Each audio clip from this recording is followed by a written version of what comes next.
चलिए आज बात करते हैं हमारे शरीर के सबसे बड़े अंग यानी त्वचा की। अक्सर हम इसे बस एक बाहरी कवर समझ लेते हैं, है ना? पर असल में ये एक जिंदा किला है। एक ऐसा किला जो लगातार खुद को बनाता रहता है, हमारे शरीर का टेम्परेचर कंट्रोल करता है और हाँ, इसी की वजह से हम दुनिया को महसूस कर पाते हैं। तो आइए इस कमाल के अंग के अंदर झांक कर देखते हैं। शुरुआत करते हैं एक मज़ेदार फैक्ट से।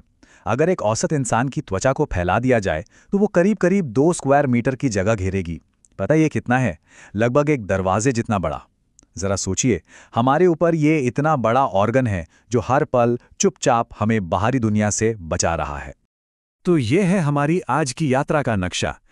देखिए, त्वचा की मोटी मोटी 3 परतें होती हैं। सबसे ऊपर वाली है एपिडर्मिस, जो हमारी शील्ड है। उसके ठीक नीचे है डर्मिस, जो सपोर्ट और न्यूट्रिशन का काम करती है। और सबसे आखिर में आती है सबक्यूटिस, जो फैट की लेयर है। आज की इस बातचीत में हम ऊपर की 2 परतों यानी एपिडर्मिस और डर्मिस पर ही अपना ध्यान रखेंगे। तो हमारा पहला पड़ाव है एपिडर्मिस। ये वही परत है जिसे हम रोज देखते हैं, छूते हैं, और यही है बाहरी दुनिया के खिलाफ हमारी सबसे पहली और सबसे जरूरी डिफेंस लाइन। पर मजे की बात यह है कि ये जो डिफेंस की परत है ना, ये अविश्वसनीय रूप से पतली होती है। ज्यादातर जगहों पर यह सिर्फ 0.1 से 0.2 मिलीमीटर मोटी होती है, मतलब कागज के एक पन्ने से भी पतली। हाँ, बस हमारी हथेलियों और तलवों पर यह थोड़ी मोटी होती है ताकि पकड़ अच्छी बन सके। तो सवाल यह है कि इस पतली सी परत में सारा काम करता कौन है? तो मिलिए केराटिनोसाइट से। ये एपिडर्मिस के असली हीरो हैं। इनको आप छोटी छोटी प्रोटीन बनाने वाली फैक्ट्रियों की तरह समझ सकते हैं, जिनका एक ही काम है त्वचा की मजबूत दीवार बनाना। त्वचा की सबसे दिलचस्प बात यही है कि ये लगातार खुद को नया करती रहती है। ये जो केराटिनोसाइट सेल्स हैं, ये सबसे निचली परत में पैदा होते हैं और फिर धीरे धीरे ऊपर की तरफ अपना सफर शुरू करते हैं।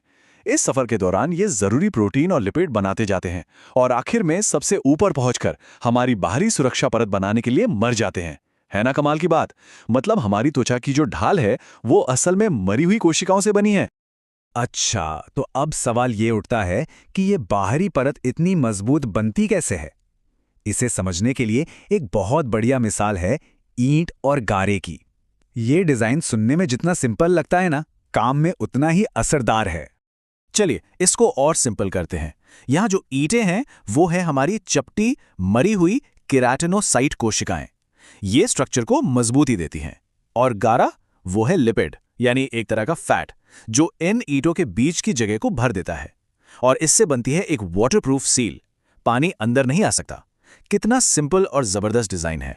लेकिन एक और सवाल दिमाग में आता है, ये सारी कोशिकाएं, मतलब ये सारी ईंटें आपस में जुड़ी कैसे रहती हैं, खासकर तब जब त्वचा खिंचती है या मुड़ती है? इसका जवाब है डेस्मोसोम। इनको आप सेल्स को जोड़ने वाले मजबूत रिवेट्स या एक किस्म का सुपर ग्लू समझ सकते हैं। ये सेल्स को इतनी मजबूती से पकड़कर रखते हैं कि कोई भी खिंचाव या दबाव पूरी सतह पर बराबर बन जाता है। इसी वजह से हमारी त्वचा इतनी मजबूत और लचीली होती है। और यही सबसे जरूरी बात है, जब ये कनेक्शन, ये डेस्मोसोम कमजोर पड़ जाते हैं या काम करना बंद कर देते हैं तो इसका नतीजा काफी गंभीर हो सकता है। कोशिकाएं एक दूसरे से अलग होने लगती हैं और इससे पेम्फिगस जैसी बीमारियों में बहुत दर्दनाक छाले पड़ जाते हैं। इससे पता चलता है कि ये छोटे छोटे कनेक्शंस असल में कितने जरूरी हैं। चलिए अब थोड़ा और अंदर चलते हैं, एपिडर्मिस के ठीक नीचे वाली परत डर्मिस में। अगर एपिडर्मिस एक ढाल है तो डर्मिस को उसका सपोर्ट सिस्टम मान लीजिए। एपिडर्मिस और डर्मिस में एक बहुत बड़ा फर्क है। देखिए, एपिडर्मिस का मेन काम है एक दीवार की तरह प्रोटेक्शन देना, वहीं डर्मिस का काम है सपोर्ट और सप्लाई देना। यही वजह है कि एपिडर्मिस में कोई खून की नसें नहीं होती। उसे सारा पोषण डर्मिस से ही मिलता है, जहां खून की सप्लाई एकदम भरपूर होती है। डर्मिस सिर्फ एक सपोर्ट लेयर नहीं है, ये तो एक बिजी वर्कशॉप की तरह है। इसके अंदर बहुत से खास स्ट्रक्चर और टूल्स होते हैं जो त्वचा को अपने अलग अलग काम करने में मदद करते हैं। डर्मिस के अंदर ही त्वचा के कई जरूरी हिस्से मौजूद होते हैं, जैसे कि बालों की जड़ें, तेल बनाने वाले ग्लैंड्स जो त्वचा को सॉफ्ट रखते हैं, और पसीने की ग्रंथियां जो शरीर को ठंडा रखती हैं।